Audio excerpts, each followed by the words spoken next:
Good morning, Mr. Miller. I was wondering if I could have a sick leave today. I apologize for the short notice, but I'm currently experiencing a high fever of 103 degrees Fahrenheit. I have tried to get out of bed, but I am too weak and dizzy. I seriously don't want to come to work and risk spreading my illness to others. I've already contacted my doctor and they've advised me to stay at home and rest.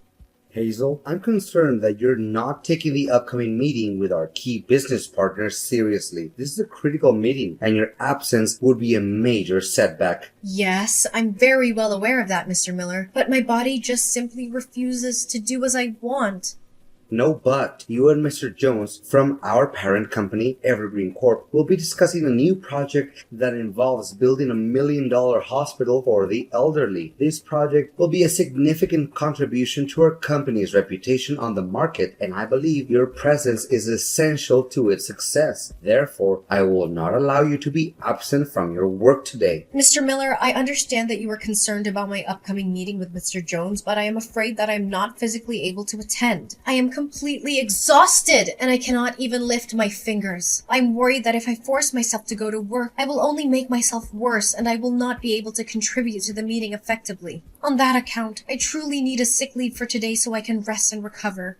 Look, I don't care what your excuses are. You know very well that you're having an important meeting today, aren't you? I informed you about it 2 weeks in advance. So why don't you be a little less selfish and show up at work today for the sake of our company? If you want to ask for a day off, at least tell me 1 week earlier. You've been working for this company for at least 5 years, yet you still haven't got a good grasp of the company's rules and regulations? Mr. Miller, I know the company's rules like the back of my hand, but how can I predict when I'm about to be sick? That's impossible. So can you please somehow find another person to replace me for the meeting today? Caleb, maybe? Caleb? What are you talking about? He's enjoying a 1 week vacation with his family. Why would I want to disturb him? He has worked tirelessly and has made significant contributions to our company's success. He deserves to have some days off as a reward for his hard work. What? You agree to let him have 1 week off, but you don't even allow me to be absent for work for just 1 day? What kind of treatment is that? Is this the kind of attitude that you should adopt when talking to your boss? I apologize for my earlier outburst, Mr. Miller. I didn't mean it. I just feel like I'm being treated a little unfairly compared to Caleb as we both work as project coordinators, that's all. Honestly, I've been devoting my time and effort to the company just as much as Caleb has. I think it's not too much to ask for a day off from work once in a while. I know it's on short notice, but being sick is something that's difficult to control. Oh, you think that's unfair? Well, welcome to the real world where nothing is fair. You have a responsibility to your job, and you can't just simply shirk that responsibility by suddenly saying that you're sick. You know, if you feel like you're not up for the task, you could always just quit. No one is forcing you to stay. It's funny how you didn't complain about your salary when you were coasting along, but now that you're actually expected to do some work, you're suddenly complaining?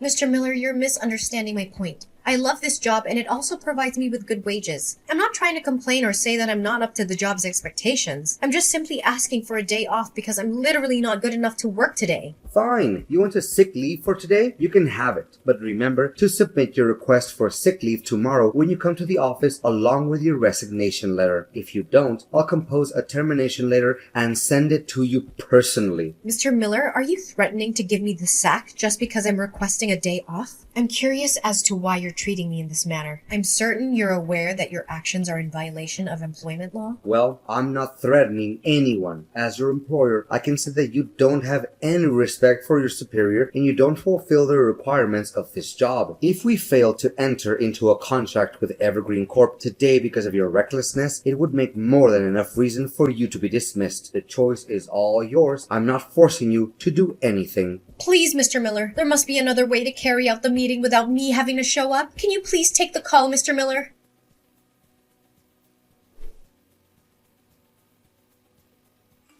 You've done a great job yesterday, Hazel. You got us another big contract. Your convincing skills have been instrumental in helping us win one contract after another. I must give you credit for that. Great. I'm glad everything worked out in the end. But I almost fainted after the meeting was over because the fever went really bad. Luckily, Mr. Jones figured that out and he took me to the hospital in time. I hope that you realize it could be a life-threatening situation, Mr. Miller. Oh, come on. Don't be such a drama queen. The fact is, you're still well and alive, aren't you? If not, you wouldn't be able to stand up, let alone sulk at me like this. Consider it a valuable lesson for your amateurism at work. You're all grown up. Stop being childish and unreasonable, and then expect someone to clean after your mess. Please, Mr. Miller, don't get me wrong. I was just defending the legal rights that an employee deserves to have, and I still think that I did deserve to have a day off yesterday due to my high fever. I'm not trying to flatter myself, but I'm even worthy of receiving a bonus for having managed to go to work yesterday despite my sickness. So now you're demanding extra money for fulfilling the job duty that you already get paid for? How entitled of you. You should consider yourself lucky that I didn't dock your pay for today's penalty time. It took you nearly 4 hours to complete a task that should have been done in 2 hours. If I were feeling less merciful, I would have deducted 2 hours worth from your salary. But Mr. Miller, please be mindful of the fact that I ran a fever of almost 103 degrees Fahrenheit yesterday. Nevertheless, you still insisted on me showing up at the workplace today. I mean, I didn't even have time to fully recover from my illness.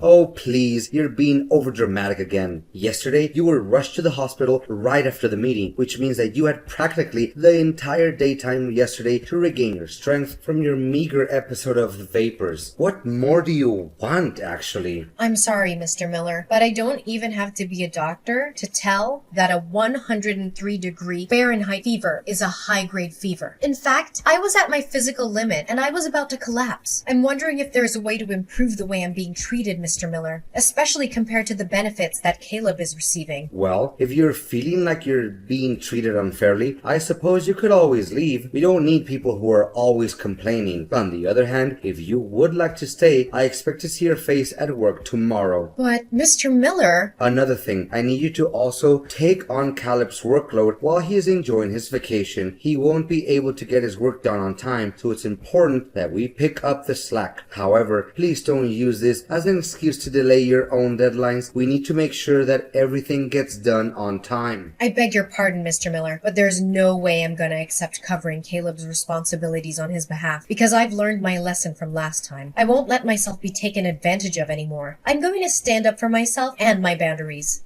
Hazel, what are you even talking about? Are you implying that I'm taking advantage of you? Me? You were fully cognizant, T, that your previous statement was a deliberate assault against my person, yet you persisted in making it. Is that the way an employee should be talking with their boss? I don't think so. I think an employee should be respectful and professional, even when they disagree with their boss. I'm not saying that I'm not willing to help Caleb again, but I'm not sure if it's worth my time. The last time I helped him, I didn't gain anything from it. In fact, I think it actually hurt my own productivity. And to make matters worse, Caleb even got recognition, praise, and a bonus for what was supposed to be my effort and contribution. Oh, Hazel, I've always seen you as a lazy, complaining employee, but now I'm finding out that you're also incredibly selfish. Well, that's just great. Honestly, why don't you just set aside your selfishness for once and do what I say for the good of the company, huh? Mr. Miller, it's simply not true what you just said. It's not like you're doing anything productive anyway. You're just sitting around complaining about how hard you have it. Well, guess what? Life is hard, and if you want to get ahead, you need to be willing to put in the work. So stop being so selfish and start thinking about the company. If you don't, you're going to find yourself out on your ear. Mr. Miller, I seriously don't have any clue what you're talking about. I don't claim myself the most hardworking employee in the company, but I'm proud of my achievements and the contributions I've made to the company's growth. That's why I think it's totally not true when you say that I'm just sitting around and not doing anything productive. Look, I'm not going to waste my time arguing back and forth with you. If you're feeling dissatisfied, please pack your things and leave the office by tomorrow. I'd be more than glad not to see you around anymore. To be honest, you're just a blip on the radar and your contributions are negligible. Do you really think that the company will be unable to function without you? But Mr. Miller, please have sympathy for my family's circumstances. I'm a single mother of 2 children. I truly need this job to support my family. I have been with the company for half a decade, and I have worked hard to build my career here. If I quit this job, I'll have to start my career over from scratch, take a low-paying job, and I won't be able to provide for my family anymore. Does any of what you just said have anything to do with me? Don't delude yourself that you're the only person in the world who has a family to support and needs money to get by. Wake up and face reality. Everyone else is dealing with the same issues as you're having right now, so your excuses mean nothing to me. Mr. Miller, I am simply asking for fairness. I'm not asking for special treatment, but I am asking for the same treatment that everyone else receives. I believe that this is a fair request, and I hope that you'll consider it.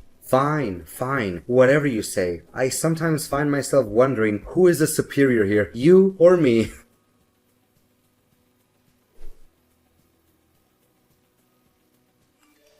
Hazel, are you there? There's something I need to talk to you about. It's urgent. Yes? What is it, Mr. Miller? I'm happy to help you in any way possible. By the way, Mr. Miller, I wanted to take a moment to thank you for taking my words into consideration and giving me more respect for my rights recently. I appreciate your willingness to listen to my concerns and to make changes that have made my work life more enjoyable. Listen, Hazel, I know it's Sunday and you're not supposed to work today. Nevertheless, I have a small request and I expect you to say yes to it. Okay, Mr. Miller, tell me. My mom is not feeling well and I need your help. I'm going on a relaxing trip to Switzerland with my family today, but I can't leave my mom alone at the hospital. Could you please rush to the hospital and help me watch over her? We've planned and paid everything for this trip, so we can't just cancel it. Well, I suppose, but why don't you just hire a caretaker? Come on, it's not like my mom is gonna stay at the hospital forever. She'll be staying there only for 1 month, so I don't think it's necessary to hire a caretaker for that. Besides, it also costs a lot of money, and I'm not gonna pay that amount. I know that hiring a private caretaker can be expensive, but I think it would be the best way to ensure your mom gets the care she needs. Besides, I'd appreciate it if you informed me a few days earlier so I have more time to prepare myself. No, I've already made up my mind. In fact, why should I waste my hard-earned money for some stupid caretakers when I already have you, my excellent employee? So, what do you say? If you agree, please go to Golden Years Hospital, room 305. Just provide the hospital staff with my mom's name and date of birth and they'll show you how to get to my mom's room. But, Mr. Miller, I also need to make time for my personal life. I've been working hard all week, and I even have to work on a side job on Saturdays. Sunday is the only day that I have to relax and spend time with my friends and family. Tell me, what is more important than taking care of a vulnerable elderly woman like my mom? I presume that you also have a mother, correct? You should be able to understand this better than anyone else. Anyways, I'm not asking you to do it. I'm telling you to. Consider it a way to repay me for the kindness I've shown you at work lately. Wait, you said that your mom's gonna be at the hospital for a whole month? But I also have to work and take care of my family, you know. So how will I find time to handle all of my responsibilities, given that I have to work and take care of my family? And now your mom needs care as well? Can you please find someone else to attend to your mom? I don't care how you do it, just get it done. Keep in mind that taking care of my mom and accomplishing your work are now your top priorities. I may not be at the office, but Caleb is keeping an eye on you. So don't even think that you can slack off by doing me a little favor. Mr. Miller, I think what you're asking of me is a little unreasonable. I've told you this a million times, but you still force me to repeat myself for you. Don't interrupt me when I'm not finished talking. Anyways, I also expect you to clean my house once in a while. Caleb is having my house key, so you can come to him and ask for it. Another thing, if you have the slightest intention of stealing anything from me, forget about it. I have 24/7 surveillance cameras installed in every corner of my house, so you're not going to get away with anything.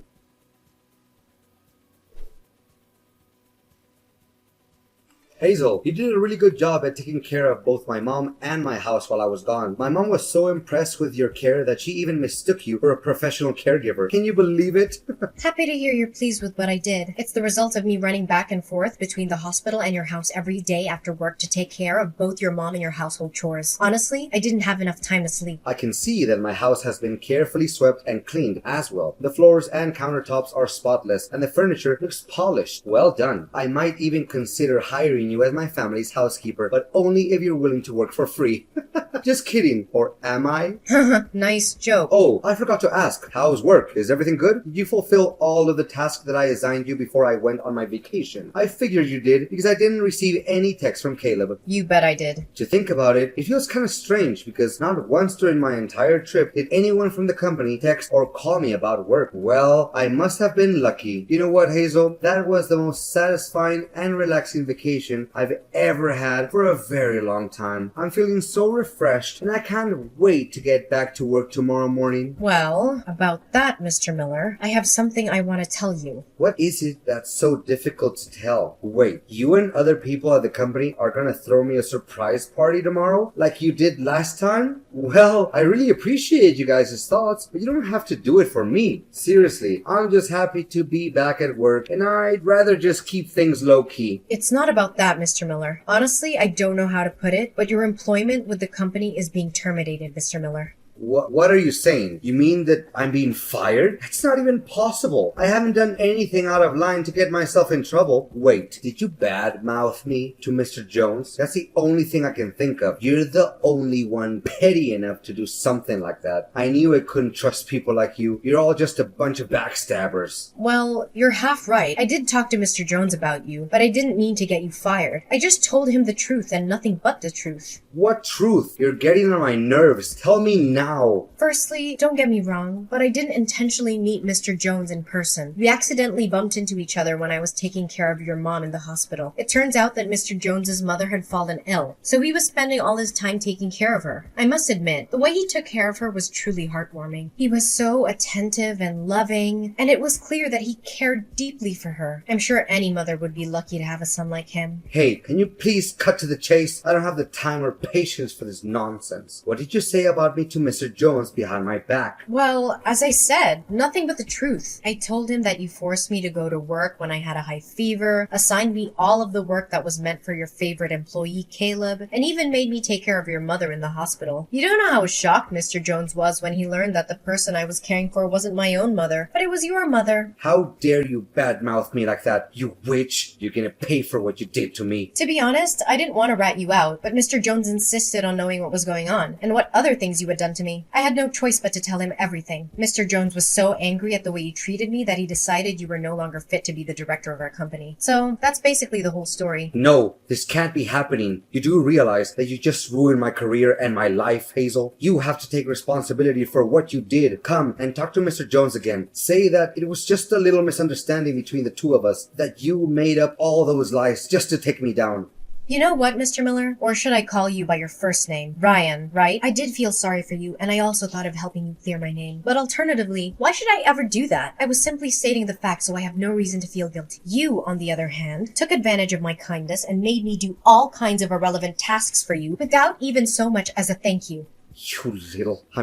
Hazel, my beloved employee, can you please take a moment to calm down and then ask Mr. Jones to reconsider his decision? You already know that my job means everything to me and my family. I told you the same thing last time, Ryan. And what did I get for it from you? A dressing down. Well, this time, you're on your own. I'm not going to keep bailing you out of your messes.